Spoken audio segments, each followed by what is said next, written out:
Everyone's favorite part about football, targeting, has now officially made it into professional pickleball. The PPA just completed their Mesa Cup event. It was an incredible event, tons of upsets, great matches. We're going to talk about all that, but we start in the round of 16.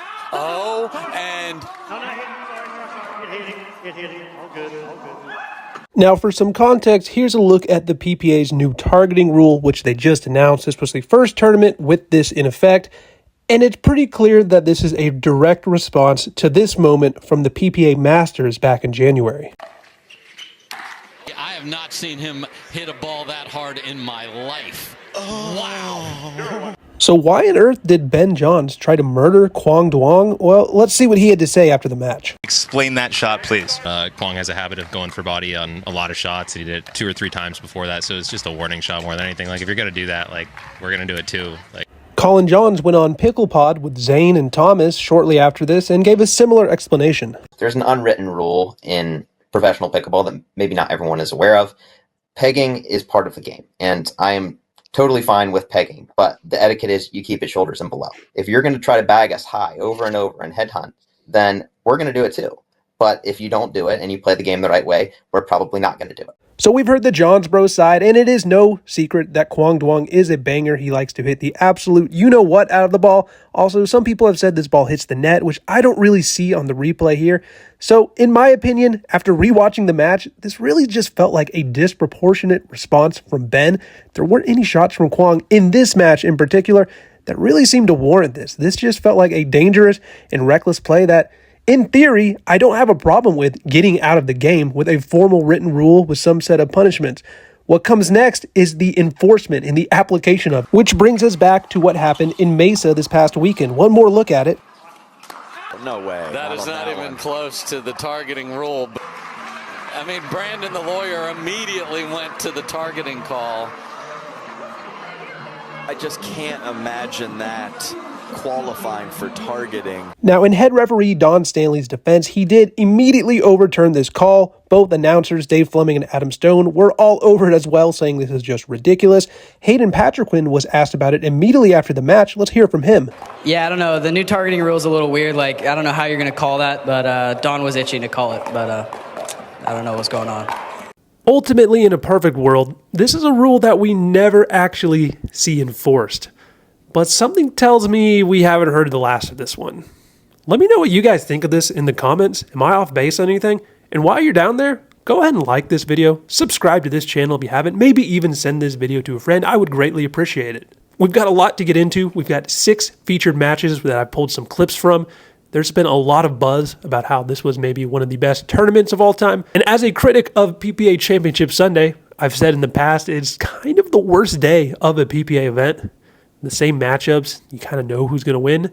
That was not the case this week. I'm willing to say it right now. This was the best Championship Sunday of all time in terms of the quality of play, the drama, the intrigue, the storylines. So buckle up and let's go ahead and get to it. We will start off in the semifinals. We pick up our first featured match tied 9-9 in game 1. We have Ben Johns and Annalie Waters, the #1 team, haven't lost since March of 2024, up against Anna Bright and Deckel Barr. Ben and Annalie earn the game point here, but they fail to capitalize as Deckel and Anna let the Ben Johns counter sail out past them down the middle. Deckel Barr trailing 9-10, a big drive right into the sunny spot on Ben Johns. He hits it into the net. Very next rally, another big drive from Deckel, similar spot against Ben, and just a few rallies later, Deckel, another big drive and into the net for Ben and Annalie again. However, they were able to bounce back, take game 2, so we jump ahead to game 3, tied 6-6. Here we see Anna and Deckel get a little confused in the I formation. Annalie Waters finds the open spot, and on the next rally, a big drive and a two-handed backhand crash from Annalie Waters, but a missed serve gives the ball back to Anna and Deckel, now trailing 6-8. Barr is able to find the Ernie winner down the middle, and now we're going to take a look at an interesting rally because it just reveals a trend. We're going to take a look at the real clear stats data at the end of this highlight package, but Anna and Deckel were not very good at getting to the kitchen at all in this deciding game 3, or really the entire match. Of their 23 attempts to arrive at the kitchen while on serve, they only made it there 7 times in this game. just wide. After the side out, we've got Ben and Annalie who have successfully made it up to the kitchen on their serve, getting into a little bit of dinking before Anna Bright tries to speed up and Deckelbar's counter ends up going deep. 9-7 now for Johnson Waters. And that is not how you get to the kitchen. That is a third shot into the net. The very next rally, once again, up at the kitchen line, Deckelbar is going to find a little poke winner. The important thing to keep in mind here is when they did get up to the kitchen, whether it was on their own serve or on Ben and Annalie's serve, Deckel and Anna won 60% of those rallies in this deciding game 3. Yet still, after failing to once again reach the line at 7-9-1, on 7-9-2, Anna Bright drops it at Annalie's feet. She goes around the post. Deckel fills in nicely. We get a dink lob combo from Anna Bright, finding the back corner, not only making it to the kitchen line, but pushing Ben and Annalie off before Deckel is able to find yet another Ernie winner down the middle. At 8-9-2, we see an example of you don't have to get to the kitchen to win these rallies, just like how game 1 ended. Deckel's big drive causing some issues for Ben and Annalie at the net. The upset bid is alive and well. 9-9-2, Anna and Deckel serving, and the net decides to insert itself into the game. After the side out, now we have Ben and Annalie on serve up at the kitchen line again. Annalie goes for a two-hand speed up at Deckel. His counter pulls Ben middle, and then he sends it back to the other side for the winner. Next rally, 9-9-2, we get the Ben Johns drive, the Annalie Waters two-handed crash, and this time it sails just deep. Back on serve now for Brighton Bar, where a missed return sets up match point.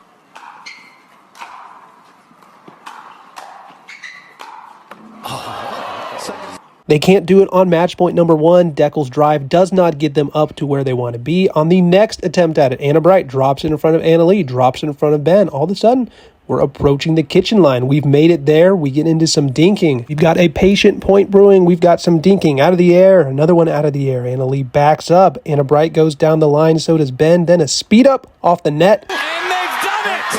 Mesa, Arizona, you are now upset city! Stays in.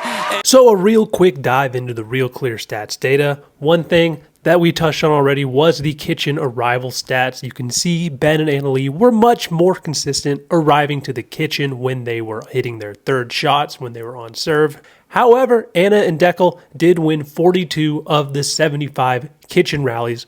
Those are rallies where all 4 players make it up to the kitchen. In the deciding game 3, Anna and Deckel as a team only committed 6 unforced errors, just 1 from Anna Bright in 133 touches, whereas Ben and Annalie had 14 unforced errors across their 282 touches. Deckelbar committed by far the most errors of any player in this match, with 40 of them across his 416 touches. He had the lowest accuracy rate at 90.4%. However, only 13 of those were unforced errors, and he had a match-leading 33 rally-winning shots. When you net out his rally-winning shots against his unforced error, he gets a player impact of plus 20 across these 3 games. We've got one other semifinal match that I want to talk about, and this one's even more controversial than what we saw earlier with the targeting call. Let's get into it. To start things off, we will keep it light. We get a little bit of a funny moment here, but don't be fooled by the smiles. There would be no smiles from this point forward. Federico Staksrud took the first game, and here we are in game 2. He trails 9-10, and Hunter Johnson calls this ball out. Federico Staksrud says, yeah, let's take another look at that. Hunter Johnson doesn't quite like what he sees. Federico Staksrud very happy to see that. He's going to make sure the ref sees it. This would be the first of many challenges. The ball was overturned. The ball was in. After Federico Staksrud misses this return, that sets up a game point for Hunter Johnson, who hits this winner, or maybe winner. Fed calls it out. Hunter challenges immediately, and that's tight, but it looks in to me. Hunter seems to agree as well. After review, the call stands. No free challenges remaining. Technical warning is assessed.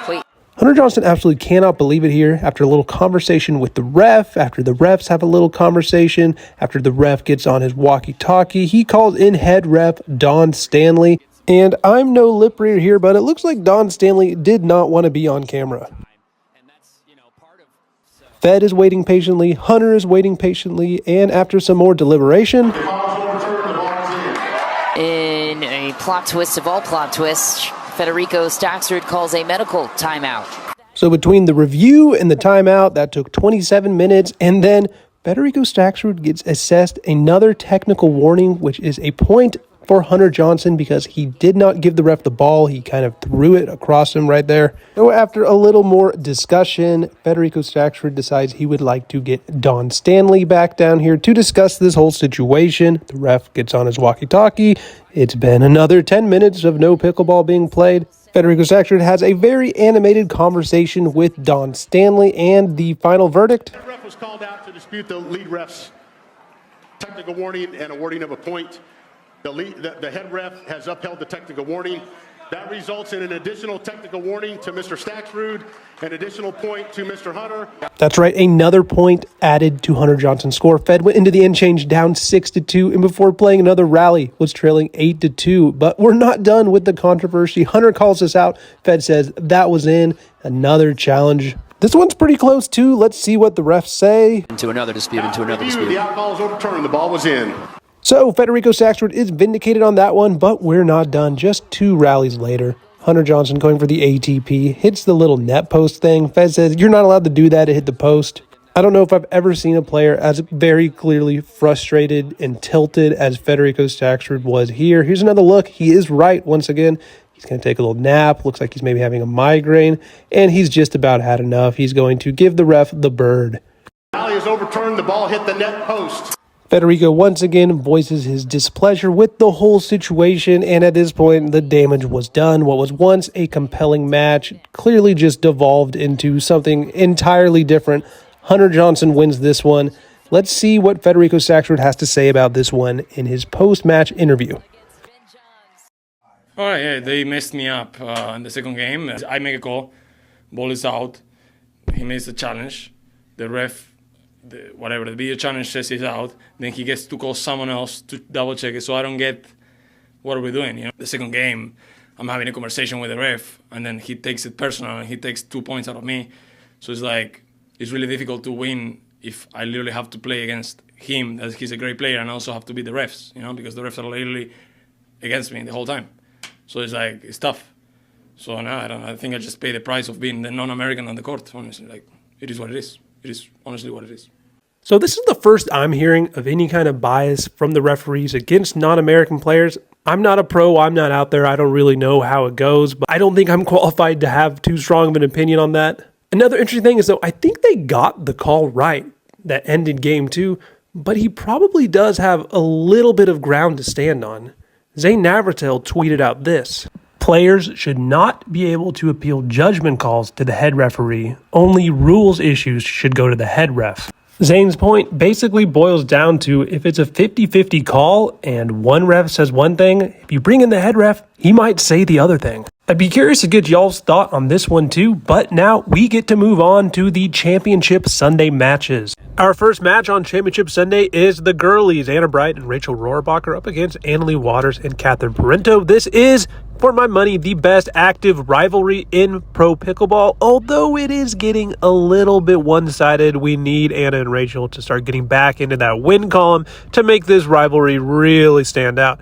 They are able to take game 1, and what you'll notice throughout this highlight package is Anna and Rachel are sticking to a strategy. They're going to be dropping the ball on their thirds, fifths in front of Catherine, trying to make Annalie Waters overextend a little bit, and then when they have speed up opportunities, most of those will be funneled either down the line at Catherine or cross court at Catherine. Here, drop shot to Catherine on the third, into the net. So the thing to watch is the quality of the thirds from Anna and Rachel, and the fourth shot from Catherine. Can she apply a little bit of pressure and keep them back? Here we see a good third. Catherine short hops the fourth, and Rachel finds a winner down the middle. On the next rally, Anna Bright's drop is a little bit higher, and Catherine is able to get a little bit more on it. Anna and Rachel never make it up to the net before Annalie Waters is able to find the put away. Now, even when both teams do get to the kitchen, and even when Anna and Rachel are able to push Catherine and AL off of the kitchen line, it is never easy to steal a point off of these women. Their defense is incredible, and you can just never take anything for granted. They build up a little bit of a lead here, up 10-6, but Anna and Rachel on serve trying to make up for it.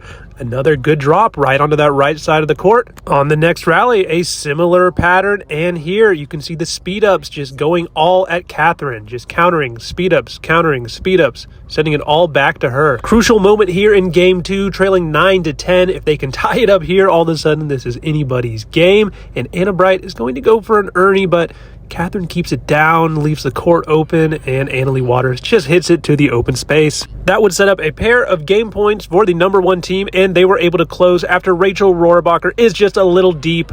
AB and Rachel took Game 3 in similar fashion to Game 1 and set up a potentially deciding Game 4. The Annalie Waters put away normally so good, but that is something, spoiler alert, to keep an eye on down the stretch of this 4th game. And there, another drop shot in front of Catherine off the net causes confusion. And after it appeared that Catherine Parenteau hit this ball too deep, they decided to challenge it. It was ruled in, and instead of an 8-5 lead and the ball for AB and Rachel, it is a side out at 5-7. That quickly turned into 6-7, which then quickly turned into 7-7, and it turned into 8-7 after this put away from Annalie Waters.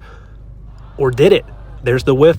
Keep an eye on that. It's in her head now, maybe. After a side out and another point for the girlies, we have another close call. Pickleball is a game of inches or less. This one looked in when I first saw the replay from this angle, but when you get it from the backside, it definitely looks short. Keep that in mind if you're an amateur player out there and you've got one camera angle and you're trying to definitively say a ball was in or out. It really matters where that camera is. That review resulted in a side out where AL is going to have another chance with an overhead to get a point and tie it up, but she lays up, she pulls back. That opens up the door, and after a little bit of dinking, we get to see what a real overhead put away looks like.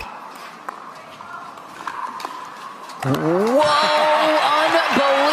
Same score on second serve after a side out for Anna and Rachel, and we're going to see AB try to lob Catherine, who is having no trouble with the put away. Same score at 8-8-1 AL on serve. She's going to get up to the kitchen line and put this speed up right on AB's body. This one goes out. That would set up 9-8-1. If they can get this, they will have a chance to close out this game and force a game 5. AB trying to go for it just a little deep. Match point for AL and Catherine Parenteau. And this is what we talked about earlier. AL and Catherine are just so good when their backs are up against the wall. They are able to turn defense into offense in the blink of an eye. They're going to work their way back up, waiting for the right shot. There it is. We're up now. Catherine makes an incredible save there and is going to set up another overhead put away for Annalie Waters to win Game 4. Oh, missed overhead at game point. Bright and Rohrabacher survive. Just an incredible crowd pop. You love to hear it. And here on 8-10-1, they're going to drop it in front of Catherine. She plays it off the short hop. They get what they want. They speed up at her, but she's all over the counter. AB goes wide. Again, they're going to drop it on that right side. AL's overextending. They're able to get up to the kitchen, get what they want. And this time, Rachel into the net. That would set up another game point for Annalie Waters and Catherine Parenteau. And this time... Oh, wow. Ooh, there it goes. Parenteau. After a grueling 4 games that was tightly contested the whole way, Game 5 just turned into an absolute rout. 11-1, AL and Catherine come out on top. An incredible match, the latest chapter in this rivalry. So even though Anna and Rachel did come up short, I still think it's fair to call this a rivalry. Just the fact that anybody is consistently pushing and challenging Annalie Waters after the complete stranglehold she's had at the top of the women's game for so long, it's refreshing to see. It does kind of feel a little bit like the old Riley Newman, Matt Wright versus Ben Johns and Colin Johns rivalry of 2022 and 2023, where Ben and Colin definitely had the upper hand, but you could never count out Matt and Riley for the occasional upset. And speaking of men's doubles, here in the men's doubles final on Champ Sunday, we get our first look at Ben Johns and Gabe Tardio. This was their first tournament together. Ben played with Hayden last week, where they lost in the semis to this team of Christian Alshon, Andre Daescu. And Andre and Christian went on to win that event, so they are looking for back-to-back gold medals. Well on their way to doing that, we get our first interesting moment. For Johns and Tardio, like if you're Ben, look at this. The crowd is booing Christian Alshon for yelling at Gabe here. The crowd definitely was pro Ben and Gabe after that moment, if they weren't already before. And talking about the actual strategy here, there was a lot of middle dinking here. Ben's finally going to get one to attack, and also not a lot of dinking to the forehand of Christian Alshon. They do not want to let him get active and hot from that side of the court. So despite losing Game 1 and Game 2, Gabe and Ben do not go down easily. They're going to start building up a little bit of a lead here, and we're going to see some coaching from Jesse Irvin. My amateur lip reading skills She says, I believe in you. You gotta love to see that. When Ben is not known as being a supportive partner always, it probably helps to have somebody like Jesse in your corner on your bench. Now, out of the timeout, Andre's gonna get a little body bag on Ben right in the chest, no targeting. And here we've got some dink circles, dink and dots. We're gonna take a look at where the dinks are being placed. You can see no dinks are going to Christian Alshon's right side. He's not gonna be able to use his forehand, but he is still able to get in there with the backhand, get the speed up, and Gabe Tardio can't quite handle the counter. Now, we kind of saw this in the mixed doubles upset too. This big drive from Andre, Ben in transition, unwinding the stack, and he puts it in the net. Andre getting big in the middle. All of a sudden, this game is tied at 9-9, and after the ATP and another put away, they actually have a match point. Ooh. And once again, just a harmless body bag. No need for any targeting nonsense. Here we get into a little bit of dinking. Andre is going to go for a speed up with the forehand, and he's going to put it into the net. Now it's tied at 10-10, still in the first serve, and Andre's going to go for another speed up at Gabe Tardio, and Gabe is all over it with the counter, hits it off the net, and gets the winner down the middle. Now a game point for Ben and Gabe. A big drive from Gabe, working their way up to the kitchen. And Andre's dink is just a little bit wide. And all of a sudden, after being match point down, Ben and Gabe rally. And we are headed to a game 4. Soon enough, game 4 turned into game 5. When you have Ben Johns on the ropes, you better kill him when you have the chance. Let's see how game 5 goes. Tied 6-6. After Gabe Tardio hits this third shot into the net, Ben Johns decides to take matters into his own hands with the rare third shot winner. On the next rally, Ben looks to be aggressive from the transition zone, is going to go for the backhand attack. He sends it deep, and then on the very next rally, back on serve, Christian Alshon, a missed return from Ben, tied up 7-7. A Gabe Tardio fourth shot goes into the net, making it 8-7, and Andre Daescu gets a little bit of luck on the counter, catching the back line to make it 9-7. All of a sudden, Alshon Daescu looking to run away with this one late. And we've got time for one more round of dink circles here. Once again, everything going towards the middle or towards Andre. And when Andre and Christian are dinking, they're really not afraid to move it around quite a bit, sending a few out wide to Gabe Tardio, sending a few to the middle, just mixing it up a little bit, moving them around. Now, we already know that Christian Alshon can be dangerous with that backhand as well, but take a look at this. The first time he gets a look at a forehand, guess what happens?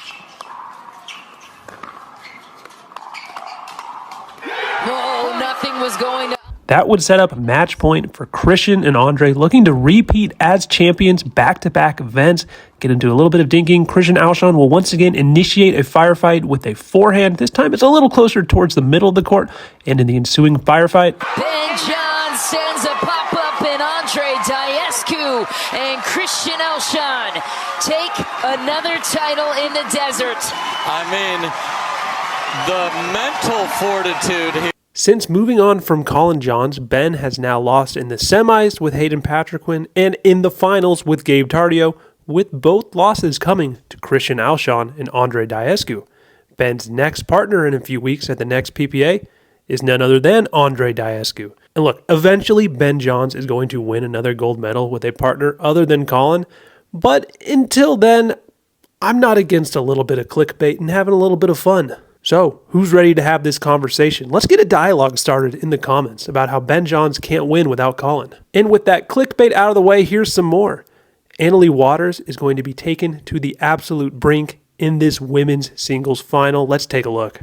Entering the day, Brooke Buckner was 0-8 against AL Dub in her career. Looking to change that, she came out absolutely firing, and this is how you do it. Just freaking go for it, rip it on everything, and just see what happens. Brooke was able to ride that hot start to an 11-4 victory in Game 1, and the upset alert is on. Now take a look at the third shot here from Buckner. She gets it deep into the corner. She gets Annalie Waters running side to side, gets the point this way. Camera work is a little shaky here on this point, but you can still see it again, making Annalie Waters run side to side, able to get another point off of her that way. Oh my, Waters, go! Almost. Now watching this match, I was just kind of waiting for AL to make her move. Eventually, she's going to just take control and dominate like she always does. But after this forehand winner catches the back line, I truly started to believe that we were actually going to get the upset. Serving on 9-4, Buckner's third again in that perfect spot, but the fifth is just a little bit deep. Could have had a match point. Instead, she's back on defense. Here she gets AL doing a 360, and she's going for her same spot in the corner, and she can't quite connect. 5-9 now. Waters is going to rush into the net. Brooke drops it. She short hops it, has to run up, and just doesn't quite do enough with it. Oh, and Annalie Waters is there for one more and looks to the crowd. AL is working the crowd. She's got them in her corner, and she's going to get Brooke trying to go lefty forehand. Oh, man, when you're going lefty, you know you're in trouble. Brooke, though, serving at 9-7, trying to earn that match point. Takes it out of the air and can't keep it down. Too many options for AL. She gets back on serve. On the next rally, a little bit of miniature tennis breaks out. We have some baseline ground strokes going back and forth, backhand to backhand, working it around forehand. Brooke's going to go for her same spot when she gets her next forehand, and she's going to use that to rush in. Annalie Waters going off the court, finds an absolutely amazing drop shot, and after an inside-out backhand, she goes down the line. Oh, full extension. At this point, the comeback is on in full force. You can just feel it in the building. Brooke puts this one into the net, and it is 9-9. Can she right the ship and close it out in game 2? And if she doesn't, can she even find a way to rally for a game 3? This is such a crucial moment, and once again, we've got baseline ground strokes, backhand to backhand. Brooke goes for her same spot, rushes in again, has exactly what she wants, but AL is freaking Houdini. Oh my. Brooke Buckner was there. That would set up game point for AL dub, and after Buckner's return goes deep, game 3 is on. AL up 5-4, serving in game 3. We get some more baseline ground strokes, backhand to backhand. Eventually, AL's going to go down the line and get Buckner running off the side of the court, and she cannot find the same magic that AL had last game. Buckner with another missed return out of the end change, and all of a sudden, it just feels like the moment has passed.